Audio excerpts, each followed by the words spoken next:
Well, it seems like gamers always play the fool, and I'm just one of those gamers being the fool again because I absolutely love the trailer for this new Wolverine game. And I'm the person that was most critical of everything that I've seen so far about this game pre-release, including all the leaks, where I was thinking this game is going to be a disaster for all gamers because it's coming from Insomniac that produced one of the worst Spider-Man games, at least in my perspective, with Spider-Man 2, at least story-wise. Of course, the swinging mechanics were still good, but the stories were complete trash, at least in my estimation. This is what I'm still expecting from Wolverine, but from the trailer itself, I love the violence. I love all the characters, how they represented. I love all the X-Men characters they put in there, just the graphics. This looks like the Wolverine game I've been looking forward to for the past 15 years since Wolverine Origins. But there's been slight things here and there that give me pause, where I'm thinking, hey, this might still have the same elements that I absolutely dislike in Spider-Man 2 be at the forefront, and it just looks like that the people that are developing this game, Wolverine, just noticed that gamers don't like that, and they're just keeping those essential things that gamers hate in the background. But even in this trailer, you can't hide everything, and I think this is the point that I'm getting outside of this Wolverine presentation, where it seems like all the people that are developing the game are just better at hiding the nonsense that gamers absolutely hate about the Spider-Man 2 game. And I think that's the thing that I'm feeling from this trailer itself. I know what you're thinking. What are you talking about? There's nothing bad about this trailer. And I think at its face, yes, there's nothing too bad about this trailer. There's not too much direct gameplay. I know people are saying that some of the scenes were gameplay. I'm like, it looked too much on an automatic animation train. So I can't really say it's 100% the pure action. But it still gives an idea of what you're really going to be doing in the game itself. And I have to say, the game looks actually impressive so far. But what am I saying is a problem? I think more than anything, it's just what we will get out of this story. The little bits and pieces that we see from some of the enemies, from some of the X-Men that are being presented here, I feel like we're going to get a lot of the bad elements that we saw in Spider-Man 2. And I know what you're thinking. What are the bad elements in Spider-Man 2? In Spider-Man 2, I'm talking about the sidelining of Peter Parker. The villains not being as aggressive and dangerous as we saw them in the previous Spider-Man game. I think this is the thing that we keep seeing with this progressive push of Spider-Man, where we have these elements of focusing on these DEI, LGBTQ issues at the forefront, story campaigns, focused on these elements, Miles Morales having a prominent role, queerness being everywhere within this game, all these characters having these different relationships that veer into this side of relationships. I think this is the thing that gamers saw consistently throughout the Spider-Man franchise, where it was more focused on these political elements, where it was trying to be representative of all these outside modern influences that really gamers are not interested in. And I think that's the thing that held back Spider-Man 2, where it just didn't even feel like a Spider-Man game anymore. It felt like a game that was pushing different ideas because it wanted to be representative of modern day era politics. And I think that's the thing that pushed a lot of gamers away from this and kind of handicapped it from being an actual quality game where you're playing as random deaf women just because they needed that representation, where you're hooking up LGBTQ couples because they want that representation. Things are being done outside of making a fun and cool game. I think that's the failure of Spider-Man 2, where we just lost out an entire Venom scenes because they wanted to focus on overpowered Mary Jane or these terrible side missions. And I think that's the failure that we constantly see within the gaming environment these past few years. And I think Spider-Man 2 is the best representation of that coming from Insomniac. And I think that's the thing that we can expect in Wolverine. I know people are going to say, this is not going to be any deaf women. This is not going to be LGBTQ campaigns. I'm like, are you really thinking that's not going to be the case? Especially with a character like Mystique? No, they're going to do this boldly and in your face. And I think that's the thing that I'm very afraid with this new Wolverine game, where Wolverine is going to be a side character in his own game. And I think that's what we saw with Spider-Man 2. And I think this is what we're going to see maybe with Wolverine, where he's going to be a side character to the game itself because they are not interested in Wolverine. They're probably interested in Mystique and Jean Grey, Raven, all the characters that look like grocery store aunties, because that's more representative of the new development team. Insomniac as an organization, the executives, they're saying, hey, we want someone that's representative of us, which is grocery store aunties at the forefront of every game. And I think that's the thing that we constantly see within the video gaming environment, where it's about representing the people that really don't play games or are not interested in games that they want to include into the gaming culture. And I think that's the thing that we obviously see with the character designs. And I think the character designs is the biggest flaw for me with this game itself. Outside of Wolverine, I think Wolverine is well designed, but I think everyone outside of it is not as well designed. And it goes back to the people that are creating these designs. It goes back to the developers that are being hired and character artists. You can see this with the character artists from Concord being promoted to be a character artist for the Wolverine game. And I think this is the thing we always see nowadays within the video gaming industry, where if you're a failure, you fail upwards, especially if you reach these diversity quotas in your personal biography. And I think a lot of the people working on these games get promoted even with their failures because they are of the right persuasion, of the right identity. And I think that's kind of the contradicting thing that we're seeing in this current day video gaming environment, where it's not really about your talent or skill anymore. It's about what you represent for the organization that is going to hire you. If you represent these diversity check marks, you are going to get promoted. And I think this is a thing that we see here with Concord designers being promoted to Wolverine designers. And I think this is the failure of the gaming industry on full display, at least the Western gaming industry, where it's not even concerned about producing quality content for the gamers, about being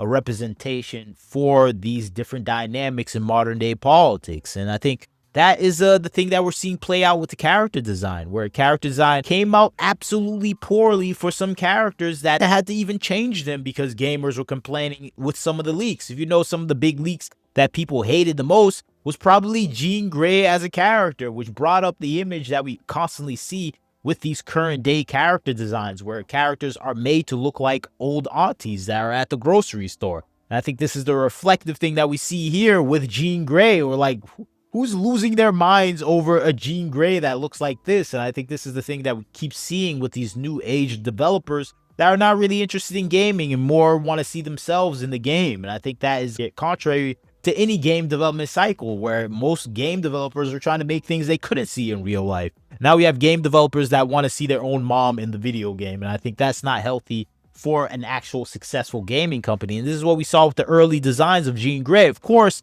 after some complaints, they had to completely change this design because we got a completely different look of some of the leaks that are now currently with the design, where we have a younger, less auntie looking version of Jean Grey. But of course, we still have that resting, annoying boss lady look in her eyes. And I think that's the thing that is always going to be consistent with a lot of the character representations, specifically of female characters, where they're always going to be boss lady, annoying characters that are bullying the main character. And I think that's my next point, that I'm going to have a problem with this game, where all the characters are going to be boss lady, annoying aunties that are bullying Wolverine. Even the main villain is going to be that way. And that's just been the modus operandi of Hollywood and video gaming entertainment in the West for the past few years, where they want all the main characters, all male main characters, if they're, especially if they're extra masculine, they need to be surrounded by 10 women that do all the work and point and lead him to the right direction, because he's an aimless masculine beast that needs to be guided by 10 boss ladies.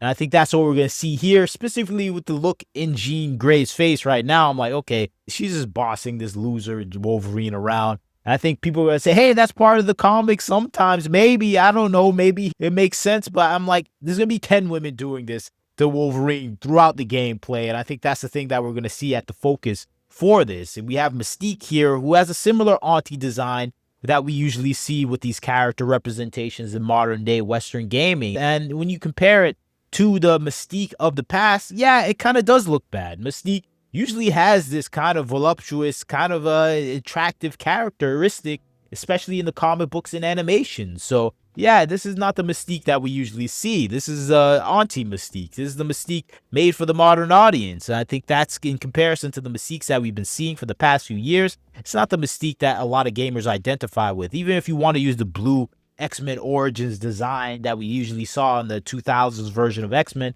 it didn't look like this version with the manly jaw and face. And I'm like, I don't know. That's not the version that I really like. It's still not too bad. I know people are going to say, hey, it's not too bad.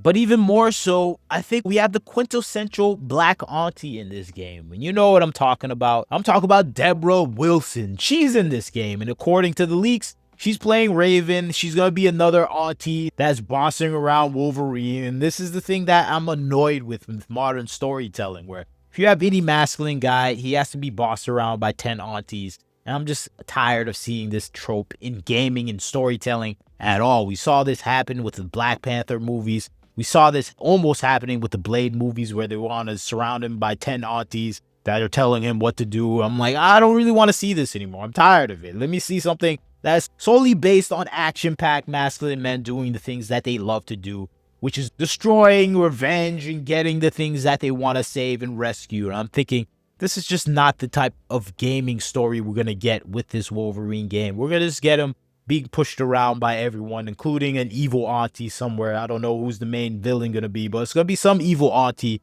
And that is just the indication for me that we're going to get bad storytelling. And I think even with the enemies that you're fighting, a lot of the enemies are people that we currently see aggressively hate the gaming audience. I'm talking about Erika Ishii, who's playing the Ghost of Yote main character, Atsu. And she is a person that is strongly against a lot of the gaming audience themselves. And this is the thing that we keep seeing within the gaming industry, the hiring of people that absolutely hate the gaming audience. They're being put in the forefront in positions that are just not that very pleasing to the gaming audience. And I think that's the thing that we see even with the side characters, where they just look like they came out of a modern day runway shoot, where they just look like they're wearing the latest designs and have the latest rainbow color affectation. I'm just not really interested in seeing these design enemies where they just look like they're part and parcel of the modern day trend and representation, where the villains have to be representation of diversity, equity, inclusion. I'm like, okay, it's better than just them all being old white men, I guess. So that's the least of my complaints, but that is just my perspective of the Wolverine game so far, where I feel like it's going to be something that has all the crazy action, the Wolverine that we like, but the storytelling is going to be handicapped by these outside influences and modern representations that want to be at the focal point of every big game that's coming out. And I think that's going to be the same for Wolverine as well. But that's just my thoughts on this situation. I know people love this trailer. I like the trailer so far. I like the action and everything that we're seeing. Hopefully it sticks to being something that is true to Wolverine, and there's a chance that's going to be possible, but it's going to be with a side dish of modern day politics that they have to stick in there because they wouldn't feel right if they don't do it. And I think that's the thing that's going to handicap this game, but it's still probably going to be successful. I think this trailer really sold it for a lot of people, and they did a good job with it, and hopefully it sticks to it. But that's just my observations. Maybe you disagree with me. Tell me what you think. Like, comment, share, subscribe. This is Wagner Knows Why. Catch you next time.